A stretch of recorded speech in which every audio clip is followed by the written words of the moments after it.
They heckled Ron DeSantis last night at a vigil for the victims of the latest mass shooting in Jacksonville, and the local district councilwoman told the crowd to be quiet because, quote, a bullet don't know a party, unquote. And unfortunately, she was utterly mistaken. Utterly. I understand about grief and I understand about rage. And when a psychopath with Nazi symbols on his guns goes to an HBCU and then to a dollar store to specifically shoot people because they are African American, I think I can just begin to have a vague, genuine empathy about why somebody like Councilwoman Jacoby Pittman would make such a mistake defending, even for just the moment, slime like Ron DeSantis, who has spent much of this year spewing the kind of racist hate that the Jacksonville shooter felt somehow entitled to put into murderous form, siding with DeSantis as he strode to the mic and boasted he wouldn't let black colleges be targeted by racists who already targeted them Saturday, while his idiot wife stands there smiling, doing her very dime store knockoff impression of Jackie Kennedy. I get why she would make a mistake under the circumstances, but it was a mistake. In our America of 2023, a bullet not only knows a party, but the bullets are there because of a party. Florida Governor Ron DeSantis is here. We're going to ask the governor if he would come now and bring remarks.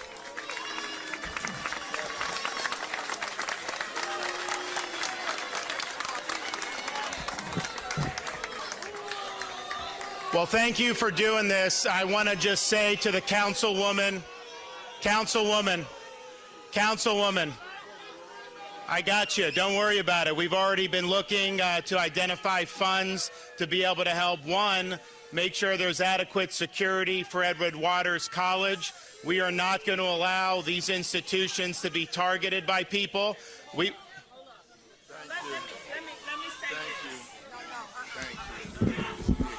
Okay, listen, y'all. Let me tell you, we finna put parties aside, cause it ain't about parties today. A bullet don't know a party, so don't get me started. Okay, Jacoby is nice, but Ann is not. Now, if the governor wanted to come here and he bringing gifts to my community, y'all know I'm taking the gifts, because we've been through enough already, and I don't want to go through no more. Now, y'all just be quiet just a minute and let the governor say what he gonna say, and we gonna get this party started. You hear me? Okay, let's do it. We have mass shootings, and we have nearly unfettered civilian access to these weapons of war. And we have this decades-old orgy of gun worship because of Republicans, period. Our gun crisis may not be 100% Republican, but it's 95%. As our democracy crisis may not be 100% Republican, but it's 95%. As our climate crisis may not be 100% Republican, but it's, well, 75%. Our awareness that at any moment, anywhere, anyone in this country could be murdered by sentient fecal matter, and the only variables from tragedy to tragedy are which minority group this one murdered because of which Republican this one listened to, that waxes and wanes. But there are four unswerving constants, and they played out in Jacksonville over the weekend.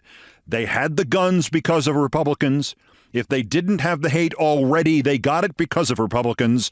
Nearly all of our news media will refuse to say that mass shootings in this country are the unquestioned fault of Republicans. And no matter what the circumstances of this particular one or any gun tragedy are, Republicans will insist it is always too soon to, try to stop them from happening and to propose, solutions. And they will say that that's trying to exploit a tragedy for political gain, as opposed to trying to exploit a tragedy for donations from the National Rifle Association and making sure that nothing is ever done to stop the next mass murderer. So, Councilwoman Pittman, don't get me started. You were wrong. A bullet knows a party. A bullet in this country knows who its friends are, Republicans. And if you don't know that, get out. Maybe you've been a great councilwoman in your 2 months in office. I don't know. I hope so. But if your response is to kiss the ass of the governor who is running for president on a platform of slavery had a silver lining of giving its victims blacksmithing skills, maybe you want to reconsider which party you belong to. Now, if this was just about the tragedy of this weekend and the shock, forgive me for saying what I have said. Yes, I think you would deserve a pass. But if it isn't, and you meant that, get out. And to those in that crowd who booed this fascist DeSantis, God bless you. And please, if words like this still have any meaning in our paralyzed, irresponsible, racist, failed society, please accept not just my condolences, but my thanks, because you all knew which political party killed your friends and neighbors Saturday, and you showed the courage, the rest of us, including the Democratic politicians, including us in the media, the kind of courage we have not shown. Before we get to Trump, let's pivot to Vivek Ramaswamy. And it is hard to believe that in a timeline that has brought us Trump and DeSantis, this Ramaswamy guy may be the biggest idiot of them all. The primary danger of the Trump era is the release of hatred and violence and racism and brutality, but the secondary danger is this ongoing release of this stupidity. This, I will again go to Howard Feynman's Pittsburgh term. It fits Ramaswamy like spandex painted on him. This jagoff goes on NBC yesterday and says, no, Mike Pence shouldn't have done what Trump wanted him to do on January 6th, but he should have refused to certify Biden's election until the Senate agreed to instantly institute new laws to mandate the most draconian Republican talking points about voting suppression, single-day elections, paper ballots, government-issued IDs. And he said, quote, Pence should have, quote, led through that level of reform and then under that condition certify the election, as if every moment of the political day is designed to be a hostage situation and every law must be optional because Vivek Ramaswamy sees a loophole to exploit. Let's leverage it. Let's bargain. This jagoff had the audacity to get up in front of a national television audience and insist that anybody under 25 who wants to vote should have to pass a civics test first. And since then, he has spent his entire week revealing he could not possibly pass any civics test. And he has explained that the Constitution, which was not written until 1787, won the Revolution for us in 1783. And now he thinks so long as you can get away with it, you should be able to suspend the Constitution and the laws. A civics test before you can vote. Hell, give this Ramaswamy a breathalyzer test. But look out, the Ramaswamy machine may now be unstoppable. Last night, Vivek Ramaswamy got the most coveted endorsement in the political calendar. This morning I got up and I found myself watching Meet the Press. They had the Vivek Ramaswamy on. Now, just like the debates, the Republican debates, I said, hey, this guy is on to something. But I love what he was saying in his book. I was saying it's fresh, it's new.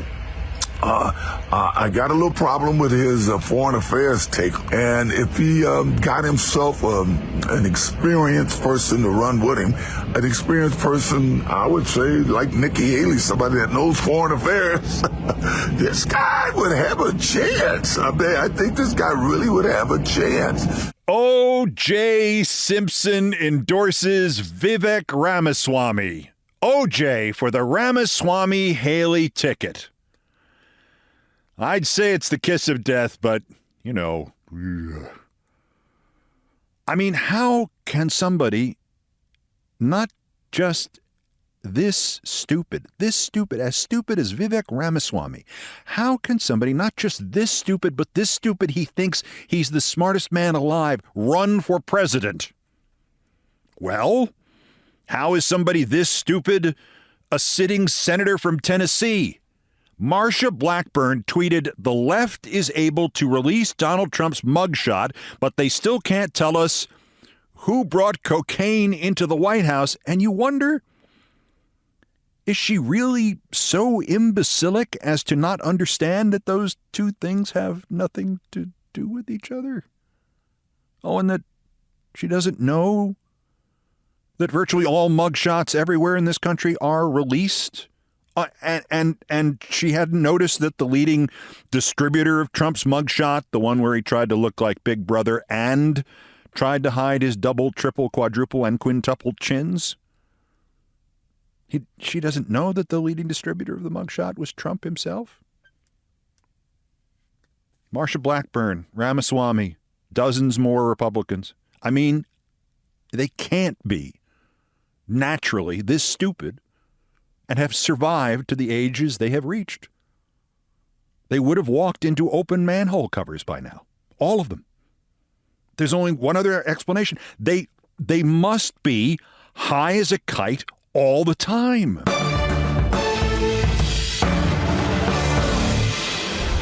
Okay, now the Trump schedule, and here we go. The cases are beginning to go back up like air traffic over New York at 6:30 p.m. every night. Runway saturation. Get used to it. The juxtapositions are about to get fierce, and then as we stride further and further into the quicksand of the 2024 primary season and the election, all the principal parties are going to need to hire away Broadway's best choreographers. At 10 a.m., a judge in Trump's Washington case was going to begin a hearing on something essential, while at, why, this is a coincidence, 10 a.m., a judge in Trump's Atlanta case was going to begin a hearing on something essential. The Washington one is simpler to digest. This is Judge Tanya Chutkan's hearing before setting a scheduled start to the conspiracy case against Trump for trying to illegally overturn a, to borrow somebody's term, perfect election. Again, one of those old-fashioned multiple-choice exams. Which is bigger, an elephant or a mouse? The special counsel proposes to start the trial January 2nd, 2024. Trump proposes to start April something 2026. The judge usually picks neither and sets her own date, but we're not doing an eBay best offers sale here. It's not going to be splitting the difference. I will note that Judge Chutkan already warned Trump that if he did not restrain himself on social media, she would take it out on him by starting the trial ASAP to protect the jury pool from his efforts to poison it. And guess what? He has not restrained himself on social media. I don't have a clue where she will end up calendar-wise, but if she goes for any date in January or February of next year, Trump is effed. Meanwhile, at exactly the same hour, there is the conundrum facing federal district court Judge Steve Jones. The bar to get a case like the Atlanta one against the former Trump chief of staff Mark Meadows moved from the court in Georgia to a federal court is not that high. So say legal experts. That's particularly so, they add, when the facts are this obvious. Mark Meadows was a federal official at the time the events he's charged over took place. This color of his office thing is pretty clear. Unfortunately, Meadows may have killed his own best argument because in filing asking to have the case removed to federal court, he spends 2 pages also asserting that he's not guilty of the charges because they represent an attack on the essence of the First Amendment. Quote, all the alleged conduct as to Mr. Meadows relates to protected political activity that lies in the heartland of the First Amendment. The First Amendment, quote, has its fullest and most urgent application precisely to the conduct of campaigns for political office, unquote.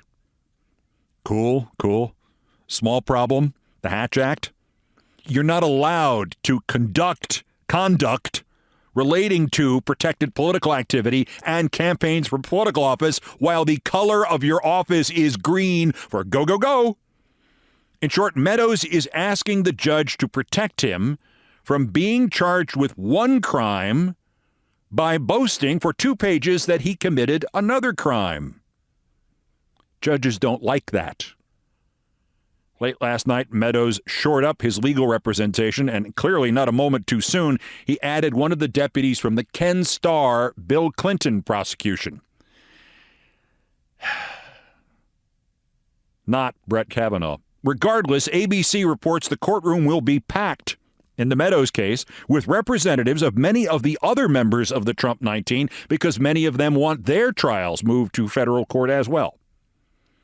Meanwhile, keep an eye on this. Remember David Schaefer, the former chairman of the Georgia GOP, the fake elector, one of the Trump 19, whose first move after the indictments was to release emails that basically said, Trump did this, Trump and his lawyers, Trump did this, woo, woo, woo. He's got company now. Kathy Latham, the local official, also tied to the accessed voting machines crime in Coffee County, has said the same thing. I served at the pleasure of the president. And Sean Still, a third fake elector, same thing. One of the benefits of having 18 co-defendants from the prosecution point of view is that a majority of them can stay loyal to Trump, and you'd still have as many as 8 who will flip. Of course, all of this is, if not academic, then way less important if Trump is not actually on the ballot next year. And you will remember why that might be: the disqualification clause of Section 3 of the 14th Amendment, 14.3 for short. And we are finally seeing some early stirrings from people who want to make this constitutional theory sing. 4 years ago, Corky Messner ran for the Senate seat from New Hampshire, and Trump endorsed him, and yet Corky Messner is loyal to the Constitution. I've taken an oath to this country. My sons are serving right now, and I believe someone's got to step up to defend the Constitution. Corky says he's not precisely sure how he's going to do this, but he's going to try to get Trump barred from the New Hampshire ballot based on 14.3.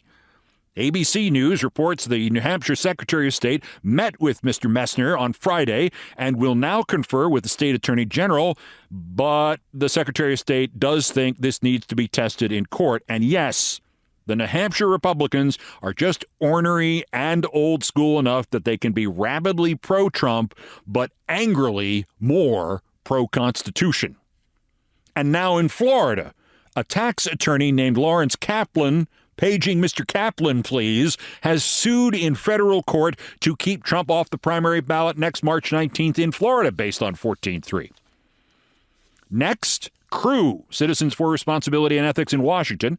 It keeps saying it is going to be acting shortly on Trump and 14.3. Meanwhile, another ethics group, Free Speech for People, is launching a campaign that starts with letters to all 50 state secretaries of state going through the 14.3 argument and urging them to bar Trump from their ballots themselves and see what happens thereafter. And that would be phase 1, where Doris gets her oats. Phase 2 from FSFP is legal challenges, state by state, using state laws where they exist. These are not huge developments, but they are a damn sight better than commentaries about how conservative scholars are convinced that 14.3 disqualifies Trump, even commentaries by me. One more thing. The Russian Investigative Committee now says it's official, quote, molecular genetic testing has been completed, unquote, it says. And yes, that one particular pile of ashes from the private jet crash northwest of Moscow last Thursday is, or was, the Wagner Group leader Evgeny Prigozhin. So it thus becomes irresistible to Saturday Night Live fans of a certain vintage. Good evening, Generalissimo. Evgeny Prigozhin is still dead.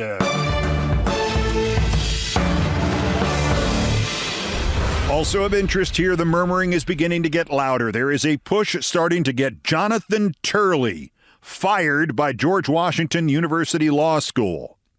Can I help? And you know whose comments are most directly helping this along? Jonathan Turley's. That's next. This is Countdown. This is Countdown with Keith Olbermann.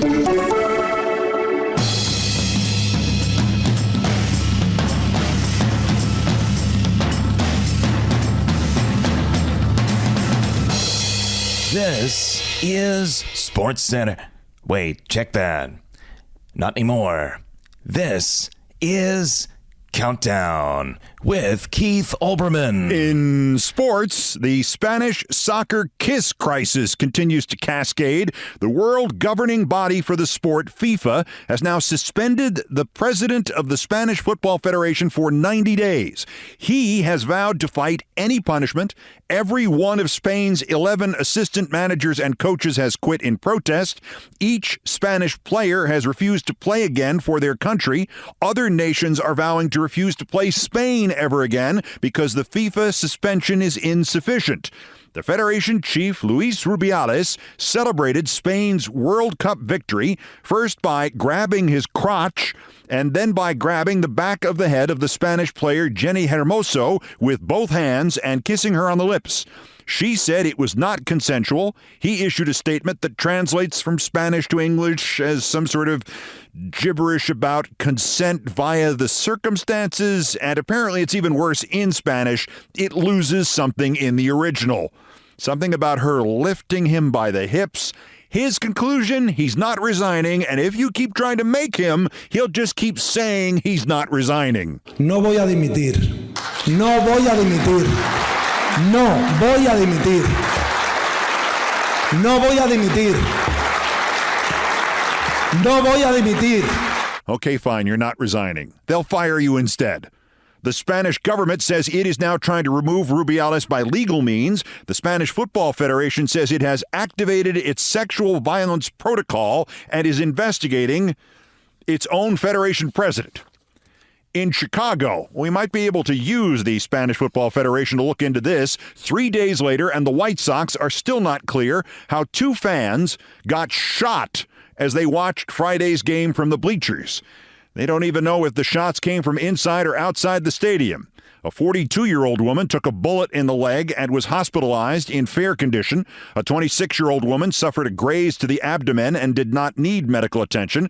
Hope this doesn't offend anybody connected to this podcast. Do we have anybody with any connections to the White Sox on this podcast? Almost no story, though, is without a silver lining, and this one is no different. After the shooting, the White Sox canceled that night's Vanilla Ice concert.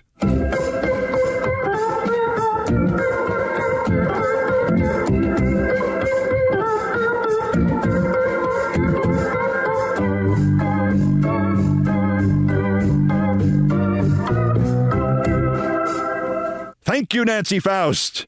From Oakland back to cascading. As you know, Oakland A's team owner John Fisher starved that franchise until it was unwatchable and attendance flatlined, and this was his excuse to make a deal to move it to Las Vegas. Fisher has just found out he has a big problem. No way there is a place to play in Las Vegas before 2028 at the earliest, maybe even 2029. And his lease in Oakland runs out after next season.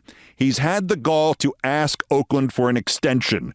The mayor of Oakland has replied by telling Baseball Commissioner Rob Manfred, who is complicit in this staggering betrayal of one of its most long-suffering markets, that Fisher can have the extension provided that when the A's move, they leave the name A's in Oakland, and that baseball promises in writing to put an expansion franchise to replace the A's in Oakland, which they'll then call the A's. The current A's, and we know what A stands for here, think they have an alternative, renting out the home of the San Francisco Giants for 30 or 40 games a year. If that doesn't work, Plan C is to play in the A's AAA minor league stadium, which is in Summerlin, Nevada, and that seats 8,200 people and doesn't have a roof.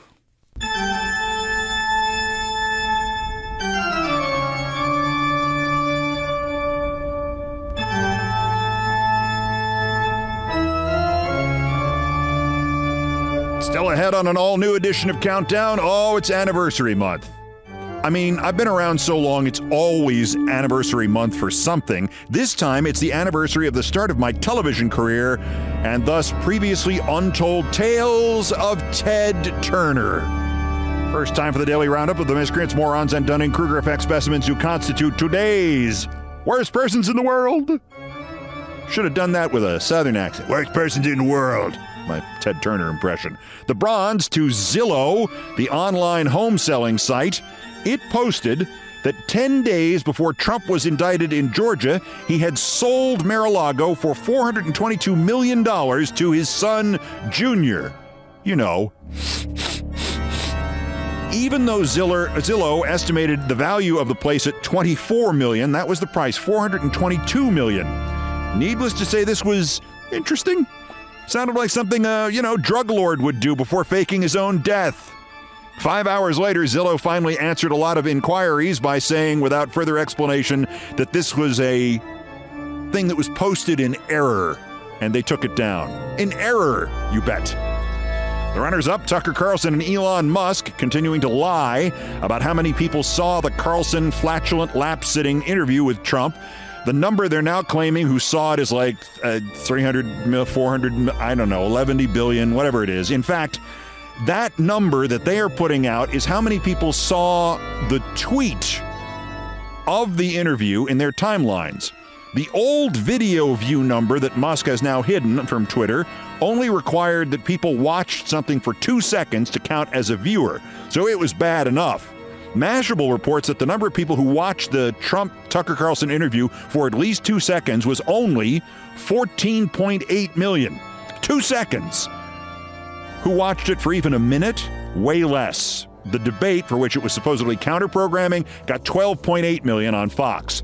The GOP debate, for whatever this is worth, crushed Tucker Carlson with Trump in terms of actual audience.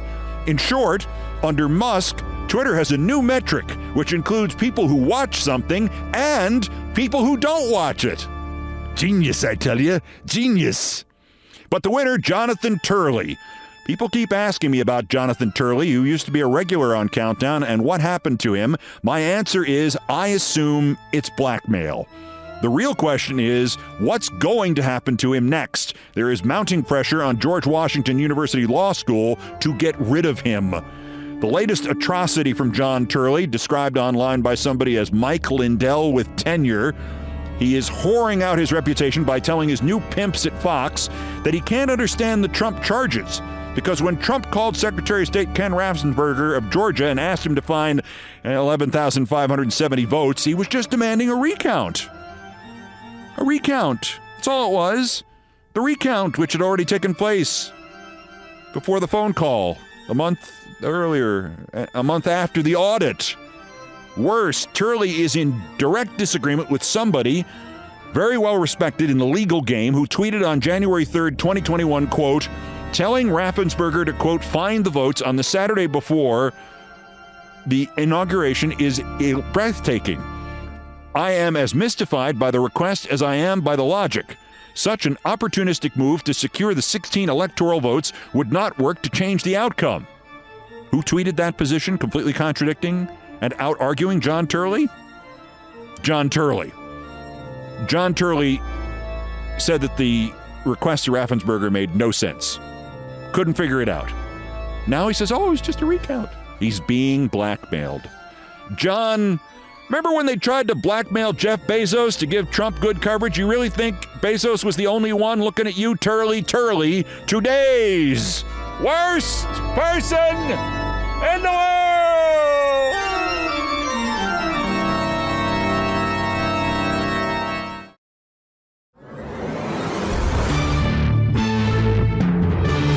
Now to the number one story on this all-new edition of Countdown, and it's that time of year again. It's August, when the odometer turns over and my TV debut becomes, 43 years ago this month. Holy crap. And it all owes to Ted Turner and Lou Dobbs. Part of this I've told before. I actually interviewed with Cable News Network twice, once in April 1980, when they were not yet on the air, and after that interview, I saw no reason they ever would be. I wrote in my diary, there's no chance they're ever going to get it on the air in time. They were supposed to go on in September, because the New York bureau of CNN consisted of one coffee table, a couple of chairs, one coffee machine, a stairwell, one unisex bathroom, and one staffer, New York bureau chief Mary Alice Williams. Plus, the day I went there, CNN Sports President Bill McPhail made it two staffers. He was up from Atlanta. After a long year, my phone rang one day and MacPhail asked me to fill in for 2 weeks, for their New York sports reporter. I had no television experience at all. Well, I'd watched it. She was going on vacation on August 3rd. Sooner, MacPhail added, if the baseball strike ended before then. Her name was Debbie Segura, and all I knew was vacation. Me. Okay. Turned out it was part vacation, part get out of town quickly. Very quickly. See, CNN started as not just news or just news and politics and interviews and guests. There was a half-an-hour business show every night and a half-an-hour show business show every night and a half-an-hour sportscast at 7 and another half-an-hour sportscast at 11 and then one in the middle of the night. And there was a fashion program and there were hourly stock reports and they had a staff of meteorologists and they had short sportscasts almost every hour of the day. And the business anchor based in that New York bureau, which had expanded from the one unisex bathroom, was Lou Dobbs. And as the producer they had sent up to work with me when I filled in for this Debbie Segura, Phil Griffin, later the president of MSNBC, as he explained to me when we got in the car to go out to Shea Stadium to interview all those New York Mets guys, Lou Dobbs was rumored to be stepping out on his wife with the CNN New York sports reporter. And Mrs. Dobbs had found out. So there was even a rumor there was somebody else who also worked in the CNN New York bureau who found out. So Bill MacPhail's hurried call asking me to fill in for the reporter for 2 weeks was because she was going on, quote, vacation. Not long after all this, Dobbs thought it would be smarter to leave New York for a while, like a decade or so, and Debbie went with him. They got married. This left New York without a sports reporter, and CNN tried another one of their Atlanta anchors for a while, but they kept giving him extra vacation time so they would have to bring me in freelance every month. And finally, the following March, they offered me the job full-time, and I have not earned an honest paycheck since. And I mean that in two ways. CNN was paying me $500 a week. That's $100 a day to go on national television. Even then, this seemed a little low. And it was about 40% less than what I was making for like 3 days a week in network radio. I pointed this out acceptingly because I was learning how to do TV while on TV and getting paid for it. It was vocational school. And that's when they told me that the $500 a week was already more than they had been paying Debbie Segura and more than the guy they were paying as their reporter in Los Angeles. And then Bill MacPhail, the head of sports, called and offered me a contract for $25,000. And I said, wait, $25,000 is $500 a week is $26,000. Wait a minute. You're offering me less for the contract. Why would I take less? Is there health insurance or something? And he said, no. There's just the security of having the contract. And I said, well, I'd rather have the $1,000 that you're docking me for signing. And they found it somewhere. But they always reminded me how generous they had been with that extra $1,000. And I kept saying, that's not extra. You are already paying me that. Anyway, none of that would have happened, though, without Ted Turner, because CNN was his idea. And in fact, most of what you saw from me on ESPN later, that was also mostly his idea, too. Sort of, anyway. The basic idea, SportsCenter, sports news on national television on more or less a daily basis, Ted did that, not ESPN.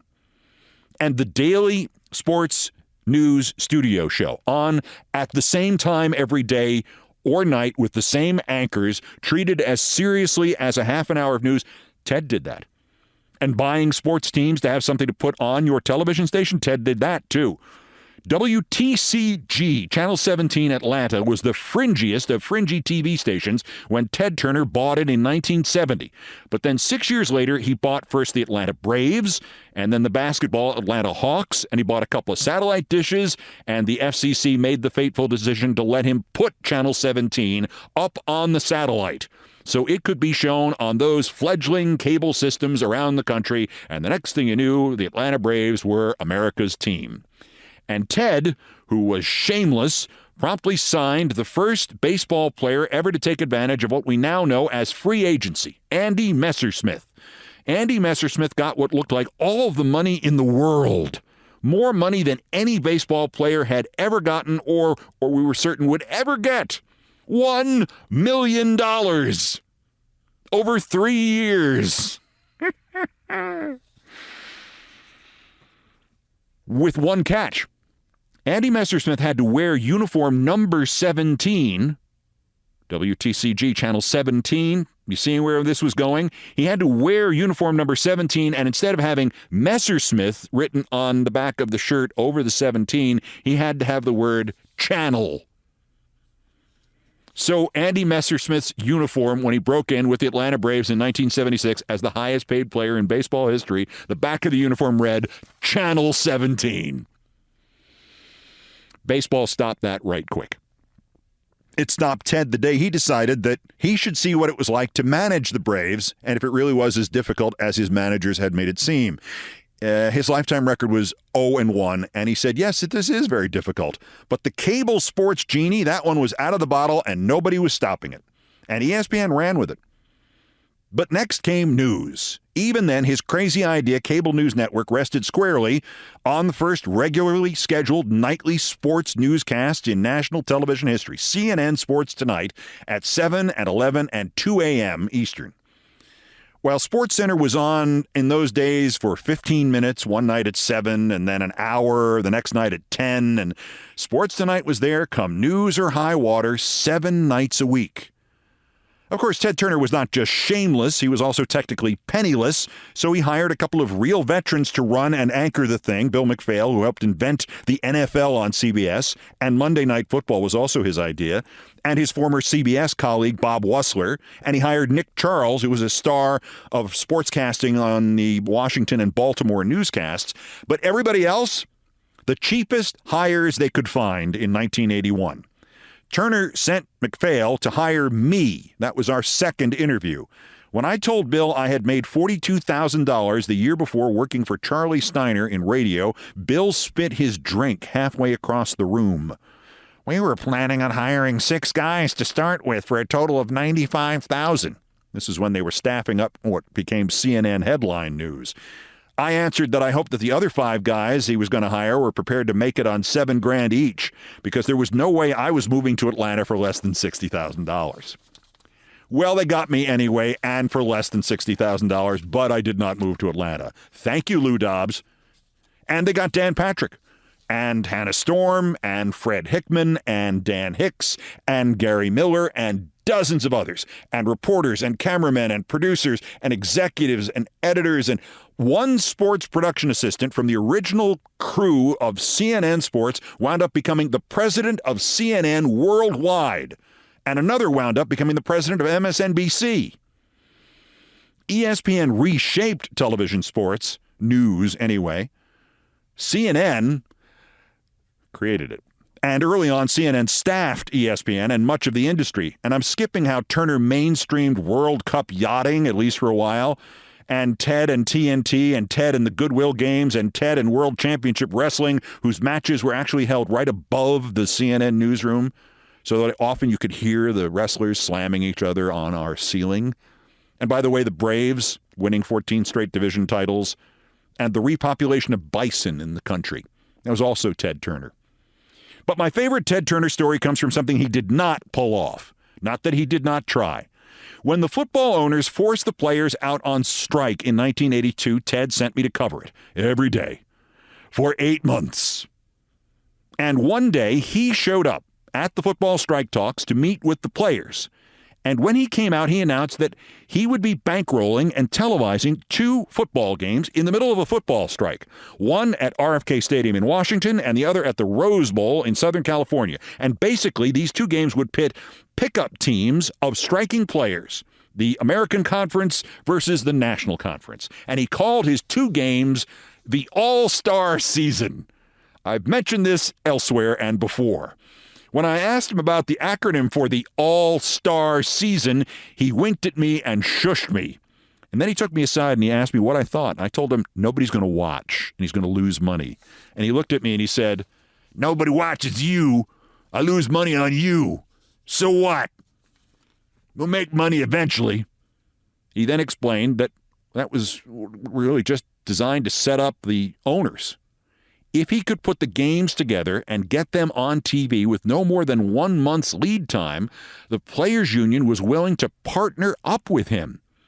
Ted's real motive for the ASS, the All-Star season, was nothing less than creating his own football league, 24 teams, which would begin play in 1983 or sooner if necessary, and would be televised exclusively on TBS.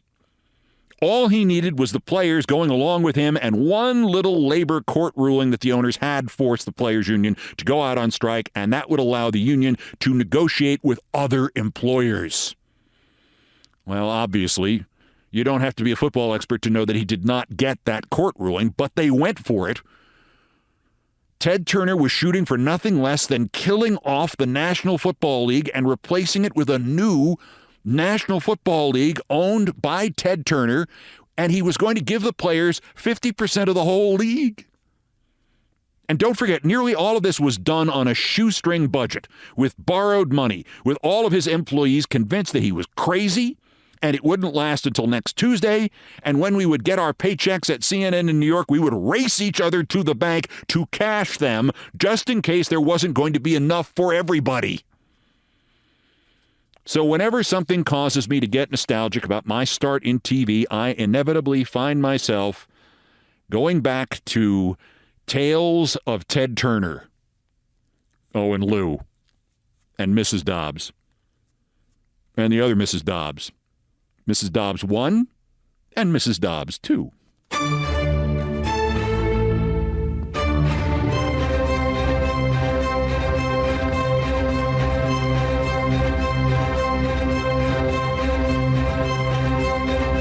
I've done all the damage I can do here. Thank you for listening. Countdown has come to you from our studios high atop the Sports Capsule building in New York. Here are the credits. Most of the music was arranged, produced, and performed by Brian Ray and John Philip Chanel. They are the Countdown musical directors. All orchestration and keyboards by John Philip Chanel. Guitars, bass, and drums by Brian Ray, produced by TKO Brothers. Other Beethoven selections have been arranged and performed by the group No Horns Allowed. The sports music is the Olbermann theme from ESPN2, and it was written by Mitch Warren Davis, courtesy of ESPN Inc. Musical comments by Nancy Faust, the best baseball stadium organist ever. Our announcer today was my friend Jonathan Banks. Everything else is pretty much my fault. That's Countdown for this, the 964th day since Donald Trump's first attempted coup against the democratically elected government of the United States. Arrest him again while we still can. The next scheduled countdown is tomorrow. Bulletins as the news warrants. Till then, I'm Keith Olbermann. Good morning, good afternoon, good night, and good luck.